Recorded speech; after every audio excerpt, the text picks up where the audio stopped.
আসলে এখন একটা শিফটের কাছে আছে, যে শিপগুলো বোটগুলো আছে না, এগুলো তো নদীর পাড়েই আছি।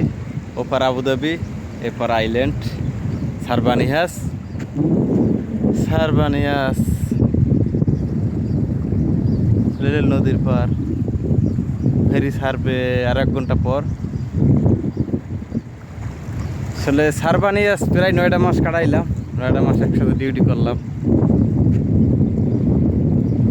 আসলে তো এখন চিন্তা করলাম তাহলে ভিডিও টিডিও বানাই।